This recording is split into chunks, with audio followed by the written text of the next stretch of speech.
And I immediately regret saying that, because Chapter 12 is Atheism and Communism. With regards to the correlation between atheism and communism, there isn't one. It would be fallaciously simplistic to claim that atheism is the only motivating factor behind communism, and yet it is certainly a major factor and the very premise upon which communist ideology was built. No, atheism is not the very premise upon which communist ideology was built. The very premise upon which communist ideology was built, in my very limited understanding of communism, is owning the means of production, which has nothing to do with lacking a belief in God. So, fuck this entire chapter in advance. Let us simply consider the words of communist leaders themselves, and then the opinion of a major scholar in the research of communism. I bet the scholar's going to be a fucking Christian. I'm just guessing. Karl Marx stated, Darwin's Book of Natural Selection. Although it is developed in the crude English style, this is the book which contains the basis in natural history for our view. Yes, sure, communists hold to owning the means of production and everyone being equal, and evolution certainly supports that. Therefore, evolution is atheism and atheism is communism, and scary, scary. I keep saying that, I keep doing that. I'm sure someone is annoyed by it. I'm sure most of you are annoyed by it. But hey, so am I. That's why I pointed out in such a ridiculous fashion. It is scare tactics, nothing but. Darwin's book is very important and serves to me as a basis in natural science for the class role in history. Right. Again, the claim here is being made that evolution equals atheism. Fuck this entire chapter. Leon Trotsky elucidated, I doubt it, further in the ABC of materialist dialects. We call our dialect materialist since its roots are neither in heaven nor in the depths of our free will, but in objective reality in nature. Therefore, atheism is bad. Consciousness grew out of the unconscious, psychology out of physiology, the organic world out of the inorganic, the solar system out of nebulae. Darwinism, ... was the highest triumph of the dialectic in the whole field of organic matter. Yes, he was. Therefore, communism. Vladimir Lenin, the first leader of the USSR who modified Marxist doctrine as a communist theoretician in 1870 to 1924, social democracy bases its whole world outlook on scientific socialism, i.e. Marxism. Scientific socialism, is that atheism? Why, no. No, it's not. The philosophical basis of Marxism, as Marx and Engels repeatedly declared, is dialectical materialism. Because if you're going to use a bad point to make your bullshit argument, use it twice from two different sources. Blah, blah, fucking blah, who the fuck cares? Lenin also pointed out that Engels frequently condemned the efforts of people who desired ... to introduce into the program of the Workers' Party an explicit proclamation of atheism. Because if, in the Leninist ideology of communism, God is not equal to everybody else, then God is an undesirable, because it kind of goes against the whole fucking point. Communism, not atheism. Atheistic communism, perhaps, but it's communism, not atheism.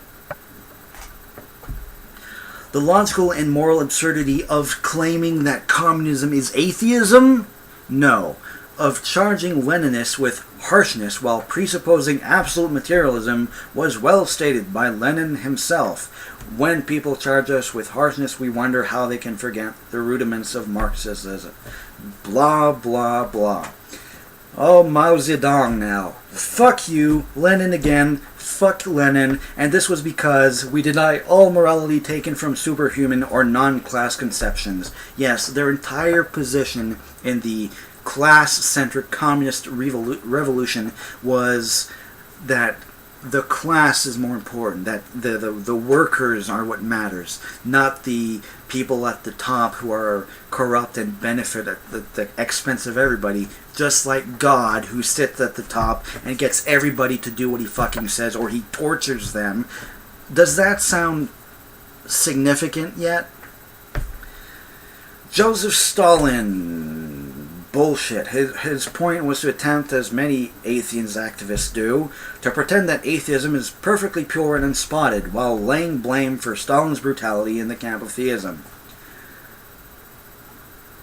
Atheism is not a worldview. It does not inform decisions. Other beliefs do. Atheism is spotless because atheism doesn't play in the fucking mud like religion does, like communism does, like ideologies in general do. Atheism is not an ideology. Therefore, bunch of bullshit. President and founder of the Union of Militant Godless, Yemilian Yaroslavsky, Minei Israelevich Gubelman, made it clear that Stalin, I don't fucking care. Yes, the communist regimes in Russia were driven by atheists who thought that God was kind of contrary to the whole secular worldview. And guess what? They were right. Were they right to then kill religious people? No. Does that mean all atheists are communists? No. This entire chapter is bullshit. So here's what I'm going to do, which I felt like doing a fuck ton a lot earlier.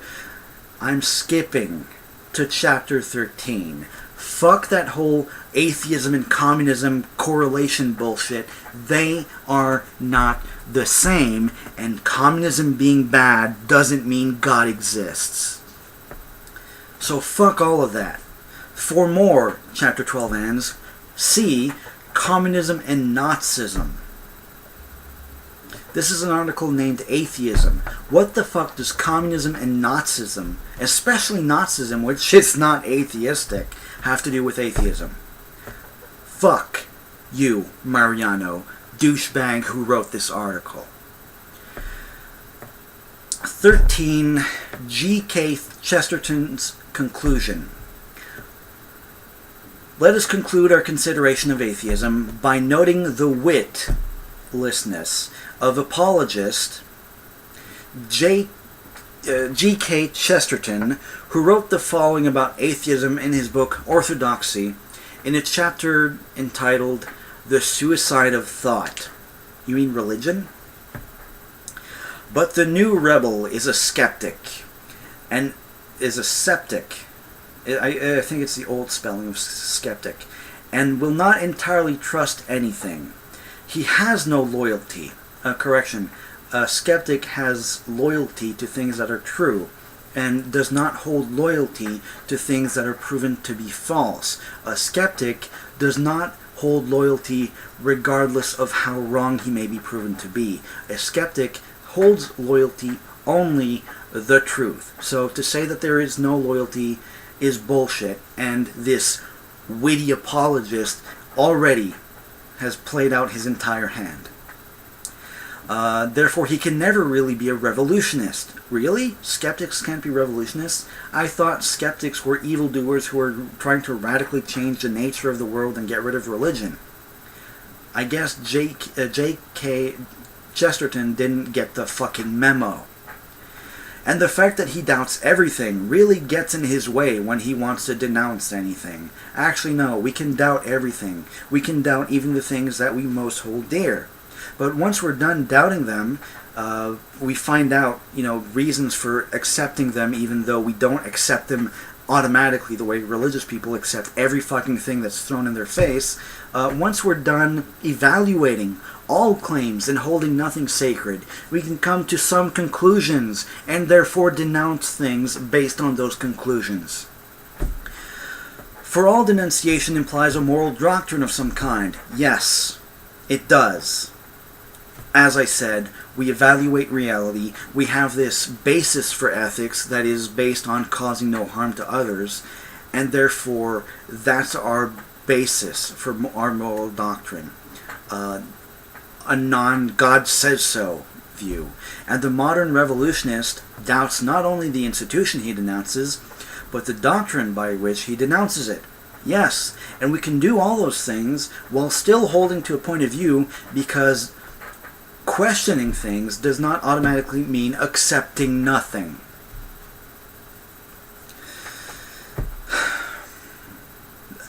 And the modern revolutionist. Didn't he just say that they're not actually revolutionists? So why does he continue to call them revolutionists? Is he just being a sarcastic douchebag? Thus he writes one book complaining that imperial oppression insults the purity of women. And then he writes another book about the sex problem in which he insults it himself. I'm pretty sure no one has ever been an atheist and written about the purity of women, and then also said women are whores. Or at least, if they did argue for the purity of women, which I really doubt, because the concept of purity is a bullshit religious one, talking about the sex problem doesn't necessarily call women whores. Here's a radical notion. Maybe women like sex too. Maybe women like to have a lot of sex, the way that men like to have a lot of sex. Maybe this view that women are up on a pedestal is wrong, and yet held by religion, while simultaneously accepting that that's not the case, and women like to have sex is not necessarily wrong in itself. We're not insulting the idea that women are pure by saying women like to have sex. Women might not be pure and like to have sex, or, well, the concept of purity is false, so therefore women can like to have sex, and it's their own fucking business, and I don't see how any of this is relevant to any fucking thing anyways. He curses the Sultan because Christian girls lose their virginity, and then curses Mrs. Grundy because they keep it. They keep their virginity. They lose their virginity to rapists. That's bad. They keep their virginity for stupid reasons. God wants you to save yourself for marriage because he likes seeing a virgin pussy get fucked on the marriage night. Have good reasons for doing things, and we won't complain. The problem is you have bad reasons for both of these things happening. As a politician, he will cry out that war is a waste of life, and then, as a philosopher, that all life is a waste of time. No. War is a waste of life. You can solve some problems, not all problems, but some problems, without killing people you disagree with. Religious people have a real, huge problem with this. Some of them are even trying to go back to those days where they can just kill atheists. Some of them don't even wait for those days and just outright kill atheists. But hey, all war is a waste of life. No, some war is a waste of life, and sure, I agree. As a philosopher, life is a waste of time. You know how that makes sense? This is me wasting time. I could be out enjoying myself, enjoying the limited time I have on this earth, doing things that maybe would make me happier, enjoying myself. I might be out there looking for a Dungeons and Dragons group to DM, which I would love to do more of. I would love to be out there having fun with friends. Instead, I'm sitting here doing this. I think this is important, don't get me wrong. I think this is an important thing that I'm doing here and pointing out that this is bullshit, but all life is a waste of time. Every minute you're bored, you are wasting your time. There's so much out in the world for you to do, and you're bored? The fuck is wrong with you? But then, being bored is maybe not necessarily a waste of time. You are wasting time, but it may not be a waste of your time. Maybe you just like sitting quietly, doing nothing, being bored, but also, just enjoying yourself in that way. A Russian pessimist will denounce a policeman for killing a peasant, and then prove by the highest philosophical principle that the president ought to have killed himself. Thank you for going to the important and meaningful source of a Russian pessimist, douchebag. And how exactly are they supposed to tell us that the president should have killed himself?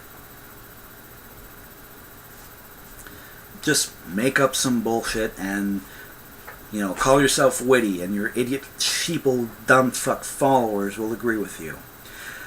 The man of the school goes first to a political meeting where he complains that savages are treated as if they were beasts. I love that he's calling, black people savages here. Then he takes his hat and umbrella and goes on to a scientific meeting where he proves that they practically are beasts. Well, no, a scientific meeting would prove that they are animals, because we are animals. Look up what the definition of... Actually, this is the conclusion, so I'm going to break my rule. I'm going to look up the definition of animal. Definition, animal. Enter. The definition of animal. A living organism that feeds on organic matter, typically having specialized sense organs and nervous system, and able to respond rapidly to stimuli. Tell me how human beings are not living organisms that feed on organic matter, typically having specialized sense organs and nervous system, and are able to respond rapidly to stimuli. Or another definition here on the Google results page. Animals are multicellular eukaryotic organisms of the kingdom Animalia or Metazoa. Their body plan eventually becomes fixed as they developed, although some undergo a process of metamorphosis later in their lives, such as, for instance, caterpillars turning into butterflies. We are part of the kingdom Animalia because we are living organisms that feed on organic matter, etc. Therefore, what the fuck is the point? Yes, we are beasts. We're not bestial, however, and calling black people savages and treating them as if they were subhuman filth has traditionally been the purvey of religious douchebags. Therefore, the modern man in revolt has become practically useless for all purposes of revolt. By rebelling against everything, he has lost his right to rebel against anything. And I think that stands as a perfect ending to this bullshit. It's complete bullshit. By rebelling against everything, well, point to me someone who rebelled against everything, and I'll point to you to a fucking religious person who hates God, or a nihilist, which, why the fuck would they even matter? They don't believe anything matters? Well, fuck them. Let them starve to death. Oh, they don't do that? Hypocrites. By rebelling against everything, the person who rebels against everything has lost his right to rebel against anything. Why? How? How does that work? You rebel against everything you had, so you've lost your right to rebel. Why can't you keep the right to rebel even though you rebel against everything? Oh, because it doesn't fit your narrow-minded view of God says do stuff, and if you disagree, then fuck you, you're going to get tortured. Right. This is G.K. Chesterton's conclusion to a stinking pile of shit. It is miserable. My voice is now hoarse. In short, the modern revolution, being an infinite skeptic, is always engaged in undermining his own minds. No. Someone with a working brain understands that you can have two different positions on point of views that may seem to be related to a simpleton, but are actually different topics. Treating women like scum, for instance. I'm opposed to religious people treating women like cattle, as they historically have, and even to this day continue to do, and I don't necessarily mean Muslims here, I mean people like Michelle Bachmann, who believes that women should shut the fuck up and do what their husbands say. I do complain about the oppression of women, and, think that they are actual human beings. I also think that women can like sex. Oh, you're calling women sluts while saying we mistreat women. No, simpleton. Nuance. This entire article has completely failed to show any kind of understanding of really anything at all. And all nuance is just complete bullshit. A picture here set on the side, and I'll end with this one. I don't know what it says yet, but here goes. A picture showing cordwood, or is it bones or something? Atheist Pol Pot's communists in Cambodia even murdered young children, some of whose bones were found in the Chuk El killing field. Yes. And go unto your enemies and kill all of the men and the young boys and the women and those who are pregnant, slice open their bellies and kill the children inside. But those young girls who have not known a man, keep them for yourselves. Compared to your religion, Mariano, religious douchebag. Compared to your religion, Pol Pot and Hitler and Stalin and Lenin and Marx and Mao and the Kim Jong-un and Kim Jong-il of history, compared to your religion, they're actually nice guys. They're scum. They are evil. They are hateful, worthless beings. And yet they look good compared to your religion.